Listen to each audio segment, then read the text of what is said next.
Everyone absolutely loves the aroma and taste of fresh-baked bread. These delicious sourdough bread bowls are certainly no exception. When paired with your favorite made-from-scratch soup, you can be sure that you are providing your family with the absolute best nourishment because you have taken the time and effort to select and prepare your meals at home. Welcome to Dixie Living. Come along with me today as I show you this simple 3-ingredient recipe for sourdough bread bowls that is largely hands-off. We will shape and roll out the bowls and then prepare and serve them with an incredible soup. Let's get busy in the kitchen.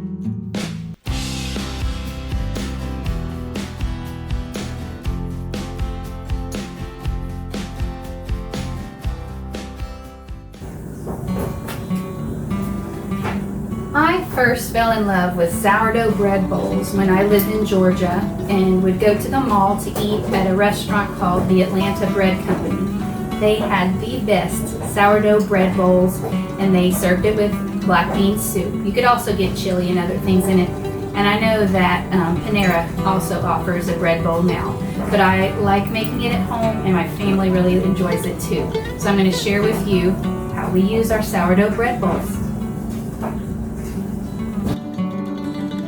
I made a video a few years back detailing how I make and shape these sourdough bread bowls from scratch. I will link that video to this one in the description for you. In that video, I measure each of the ingredients, mix, and knead the dough by hand. Since I like to save time whenever possible, I now prepare most of my bread dough with the assistance of a bread machine or mixer. I will link my favorites below as well.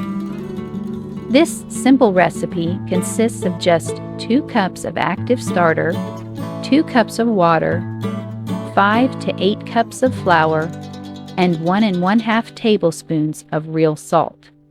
That's it. That is really all you need for a delicious, made-from-scratch sourdough loaf. You could also add 1 tablespoon of vinegar as a dough conditioner, but it is not necessary. You will find a printable link to this recipe in the video description. Once you have measured your water and starter, you can go ahead and put them in the bread machine pan. You will notice that the recipe calls for 5 to 8 cups of flour.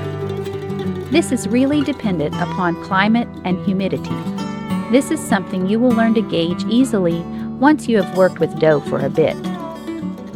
Today, I am starting with 6 cups of bread flour, and I will go ahead and set the bread machine to the dough cycle. We are not using this to bake our bread today, just to knead and rise our dough while we work on other tasks, such as laundry. I will check on the dough to see how it is coming together and add any additional flour until I see a smooth ball forming and the sides of the bread pan are becoming clean. This will be a wet dough, so I am going to be careful not to add too much additional flour if the dough does not need it.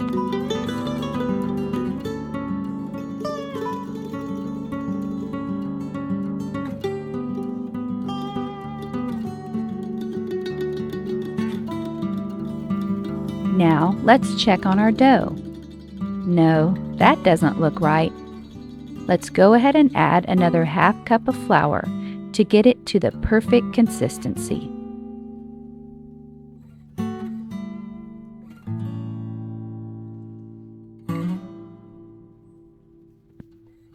After a few more moments of kneading, we'll check back. That's looking much better. I can tell it has just the right ratio of flour and liquid.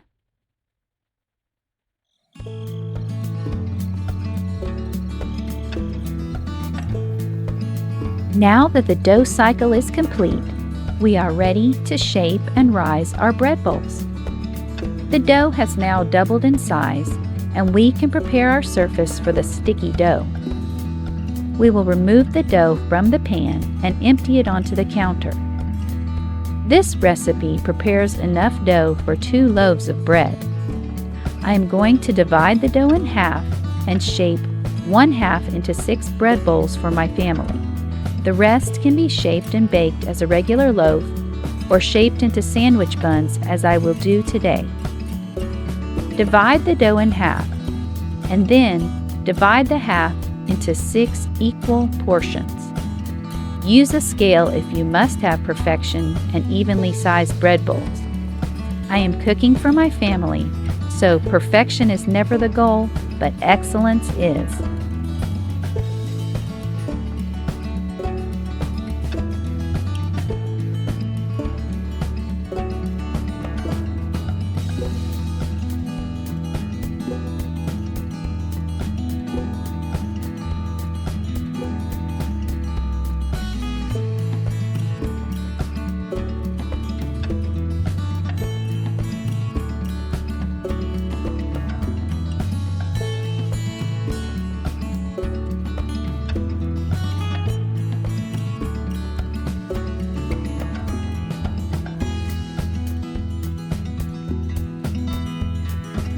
Using your hands or the surface of the countertop, stretch and pull each of the pieces of dough into balls with rounded tops. Do your best to pull down as you stretch the dough, creating surface tension, which will allow your little loaves to rise to their full potential.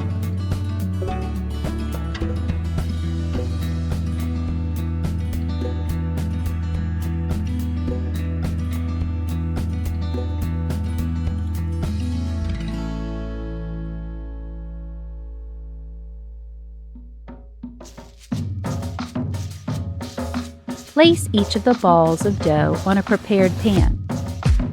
Here, I am using a pizza stone and a cast iron pan that I have dusted with non-GMO cornmeal to prevent sticking.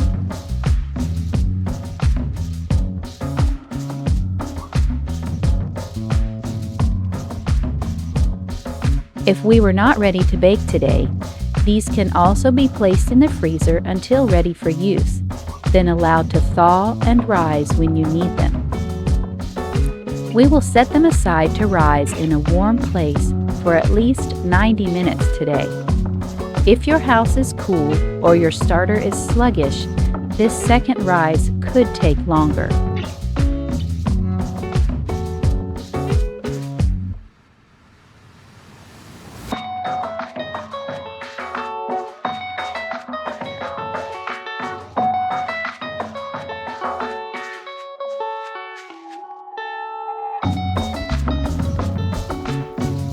The dough should be sliced with a blade or knife to allow the bowls to fully expand when baking.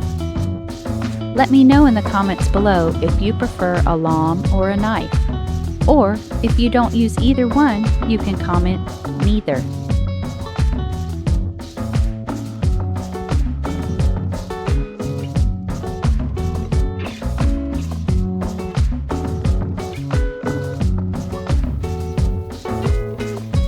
While the dough is rising, we will enjoy a nice visit from the cleaning fairy.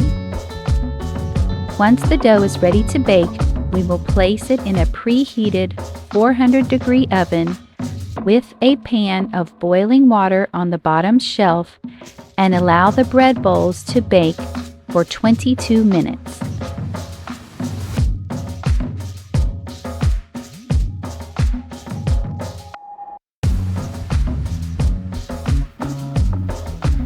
Don't these look beautiful? Now let's see how we prepare these for use as soup in a bread bowl.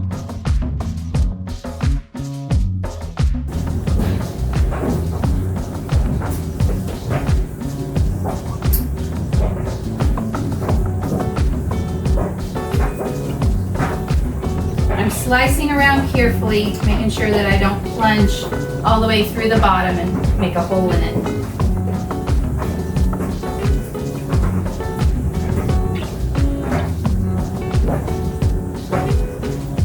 That part is pure luck. Next, you could take a spoon, but I'm just going to lift a bit and try to separate the top from where I did cut. As I pull this out.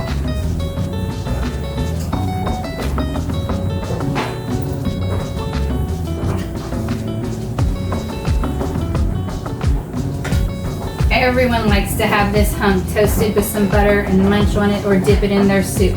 But here is the bread bowl, as you can see. If this isn't hollow enough for you, you could probably scrape out a little bit more with your fingers. Most of us actually put it inside a regular bowl, and then anything that leaks out the bottom, we still can eat. I've also used these to serve chicken salad dip in, as well as buffalo chicken dip, and it's really tasty. Another reason I like to freeze these and then re-warm them in the oven is that it makes them warm and soft, but the bread that's exposed will get a little bit stale, not really toasted, but it helps it to soak up the soup better without getting soggy.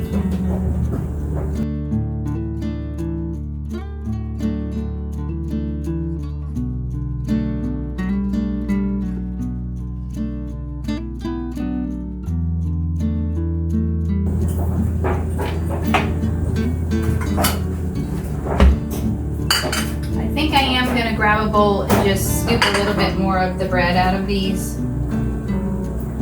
but not too much.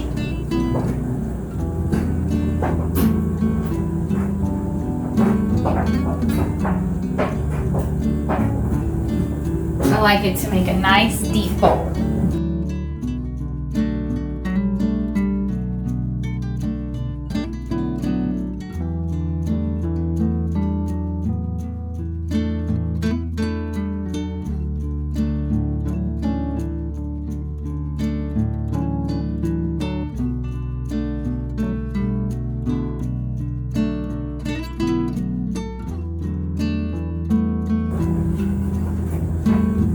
Alright, these are ready to go in the oven at 250 for just about 7 minutes.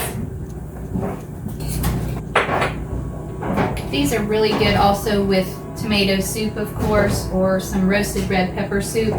I just don't usually make them when I make tomato soup because we're already having grilled cheese sandwiches, and that would be a lot of bread.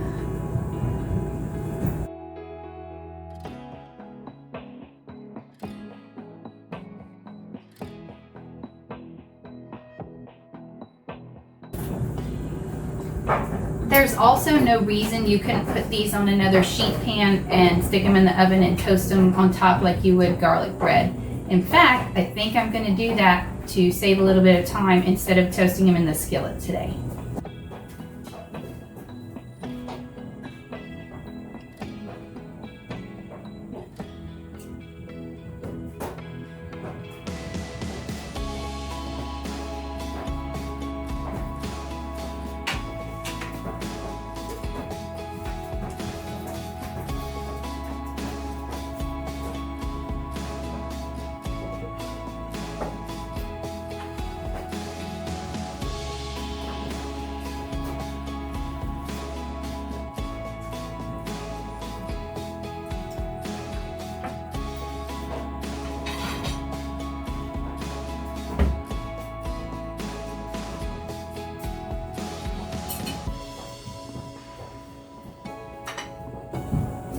I went ahead and put those bread bowl tops in a 400-degree oven, and I'm going to have them in there for about 11 minutes. So if they look done before that, I'll definitely take them out.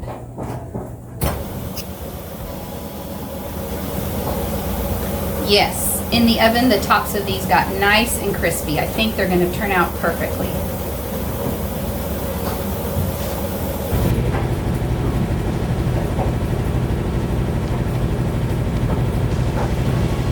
And here you have it, soup in a sourdough bread bowl.